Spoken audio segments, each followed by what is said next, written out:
शिक्षक ने कहा कि बुद्धिमान व्यक्ति के ये 12 गुण हैं, और अगर ये 12 गुण हैं एक इंसान के अंदर, तो आप भी बुद्धिमान हैं। सभी शिष्य बुद्ध की बातों से संतुष्ट हुए।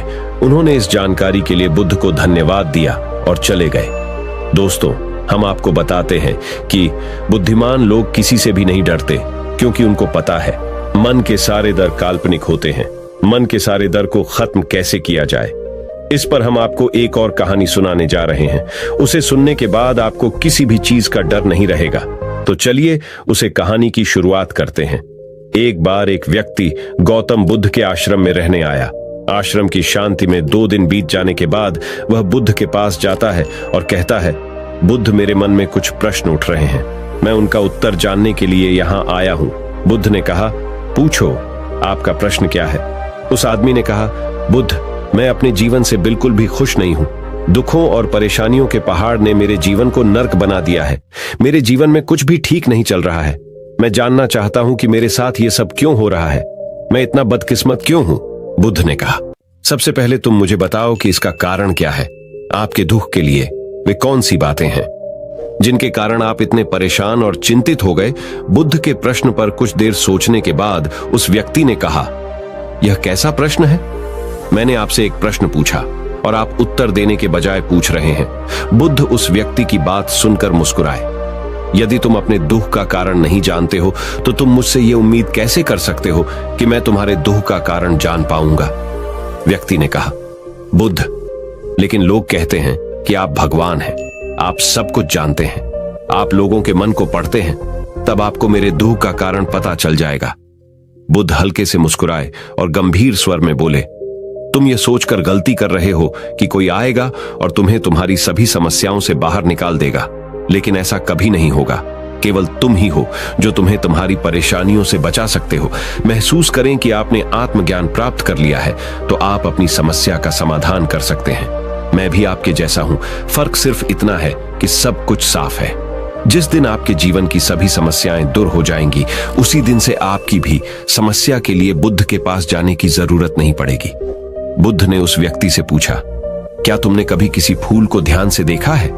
यह सुनकर वह व्यक्ति आश्चर्यचकित हो गया और बोला, बुद्ध, फूल तो एक साधारण सी चीज है, इसे तो सभी ने देखा है। बुद्ध ने कहा, फूल एक कली है। सुबह अंधेरा होता है, दिन के उजाले में फूल बन जाता है, शाम को मुरझ जाता है। यदि फूल केवल इसी बात की चिंता करता है, तो शाम तक उसे मुरझाकर गिरना ही पड़ता है, वह कभी खिल नहीं पाएगा। इस तरह अगर आप केवल अपने दुखों के बारे में ही सोचेंगे, तो आप कभी खुश नहीं रह पाएंगे। इसलिए मैं आपको बताना चाहता हूं कि आपके जीवन में अभी भी बहुत सी चीजें हैं जिनके बारे में अगर आप बारीकी से देखें, तो आप अभी भी खुश हो सकते हैं। आप उनके बारे में सोचकर मुस्कुरा सकते हैं। आप अंदर से खुश हो सकते हैं। आप अपने जीवन की कमजोरी के बजाय अपने जीवन के सर्वश्रेष्ठ पर ध्यान केंद्रित करें। यदि आप अपने जीवन में खुशी चाहते हैं, तो आपको इस शाश्वत नियम का पालन करना होगा, अच्छे पर ध्यान देना होगा और जीवन में सकारात्मक रहना होगा। मैं तुम्हें सिर्फ रास्ता दिखा सकता हूं। मैं तुम्हें दिखा सकता हूं कि उस रास्ते पर कैसे चलना है, लेकिन तुम्हें उस रास्ते पर खुद से चलना होगा। बुद्ध के ऐसे शब्द सुनकर वह आदमी कुछ देर तक शांत बैठा रहा। फिर उसने कुछ सोचा और कहा, लेकिन बुद्ध, मैं चलता हूं, एक बात समझ नहीं आ रही, क्या मेरा पूरा जीवन एक ही तरीके से हल हो सकता है? बुद्ध ने बहुत धीरे से उत्तर देना शुरू किया। मान लीजिए कि कोई भविष्यवक्ता आपको बताता है कि आज शाम तक आपकी मृत्यु निश्चित है। यह जानकर आपको उन बातों की चिंता होगी जिनके बारे में आप अभी चिंता कर रहे थे। आपको याद भी नहीं होगा कि किस तरह की परेशानियां हैं और किस बात की चिंता कर रहे हैं।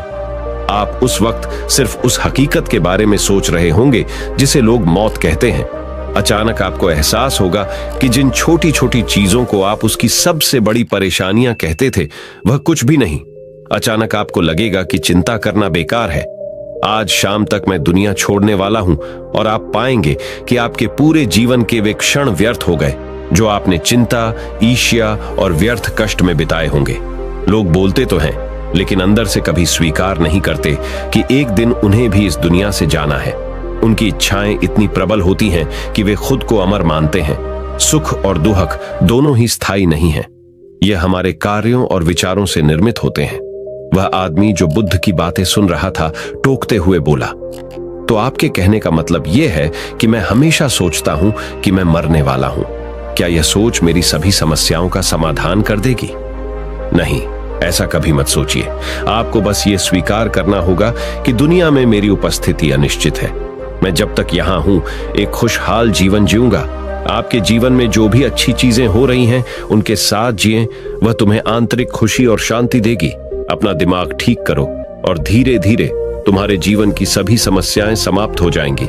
व्यक्ति के जीवन के अधिकतर दुख उसकी इच्छा से ही उत्पन्न होते हैं, इसलिए आप अपने मन पर नियंत्रण रखें।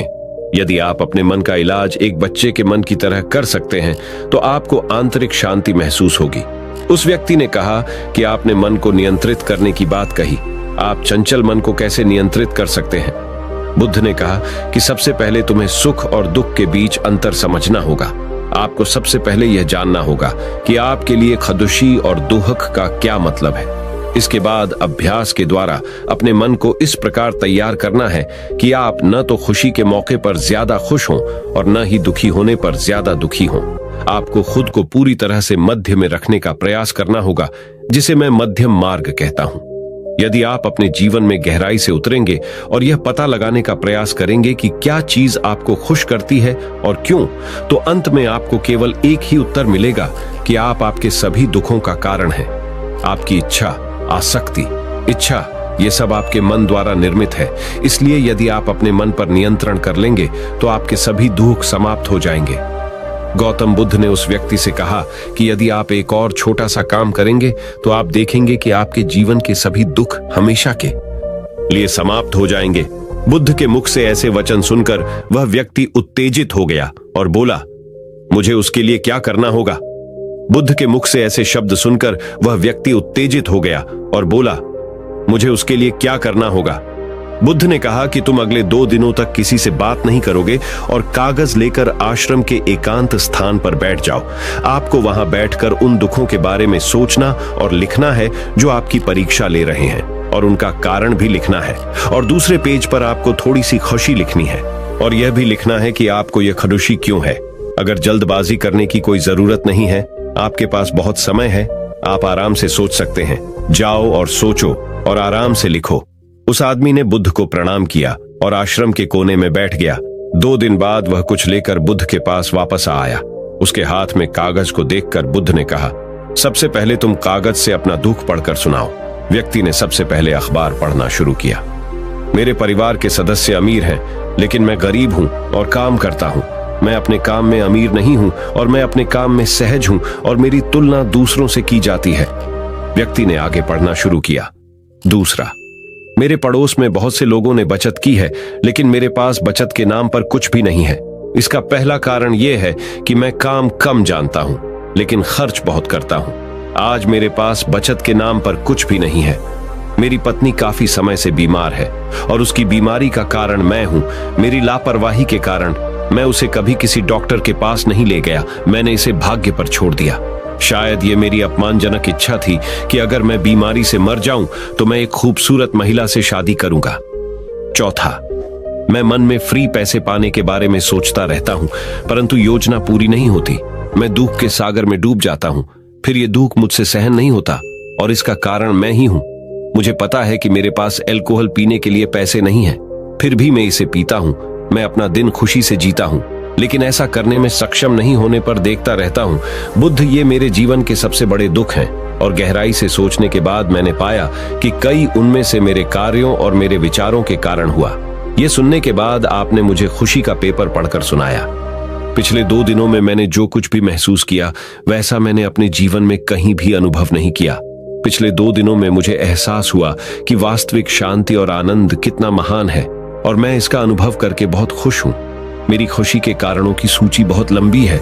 इसे पढ़ने और समझने में बहुत समय लगेगा। उस व्यक्ति के मुंह से ऐसी बातें सुनकर वह व्यक्ति मुस्कुराया और बोला, सिर्फ आपके लिए ही नहीं बल्कि हम सभी के लिए कारण एक ही है। वह व्यक्ति अपना बहुत सारा समय बर्बाद करता है। आप दुख का कारण ढूंढने में लगे हैं। हमारा जीवन भी एक तरह से सुख, शांति और आनंद की तिजोरी है। बुद्ध ने उस व्यक्ति से कहा कि खुशी के सभी कारणों को साझा करने की जरूरत नहीं है। तुम उनमें से कुछ का पाठ कर सकते हो।